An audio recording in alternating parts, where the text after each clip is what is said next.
Ça ne va pas te demander de faire les universités pour distinguer le bien au mal.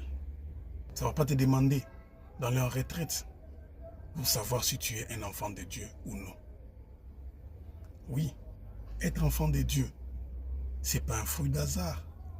Être enfant de Dieu, ce n'est pas dans l'imagination. Quand on n'a pas la conscience d'être enfant de Dieu, c'est qu'on ne l'est pas. Parce qu'un sorcier, un occultiste, c'est quelqu'un qui est conscient de qui il est conscient de ce qu'il a, et il est conscient de ce qu'il fait. Il est aussi conscient de ce qu'il poursuit. Mais ça, quelle objectivité? Si on peut avoir une très belle édifice, un très beau temple, avec des fidèles de qualité, si à la fin, c'est un bloc des occultistes, si à la fin, c'est un bloc de gens qui cherchent l'intérêt matériel, mais au nom de Dieu, ça quelle utilité? Ça quelle finalité? De se retrouver autour du nom de Jésus, mais lui-même Jésus n'y est pas. Ça sert à quoi?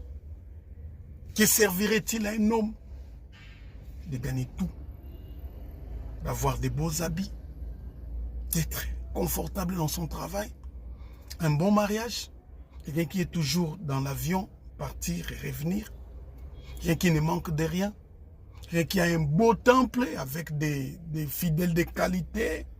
En fait, moi, mon ministère, même si le Seigneur voudrait que je sois seulement porte à porte, sans construire un temple, je suis prêt à le faire et je le ferai toujours. Parce que je ne veux pas me conformer à la manière des hommes pour dire que je sers Dieu. Non, on ne sert pas Dieu à la manière des hommes, on sert Dieu à la manière de Dieu. Il faut être conscient de qui on est, conscient de ce qu'on poursuit, conscient de notre finalité.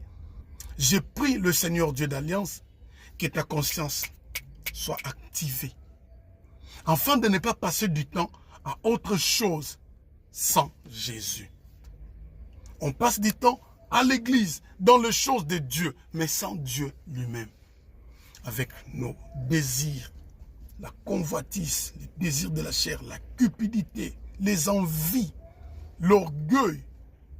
Bien-aimé, un jour ça finira. Un jour ça finira. Plusieurs me demandent, apôtre, quand vous parlez de un jour ça finira, vous faites allusion à quoi? Je fais allusion à tout. Et tout finira un jour. Il y a une date d'expiration pour tout ce que nous faisons. Il y a une date d'expiration. Ce corps a une date d'expiration. Au moment voulu, vous allez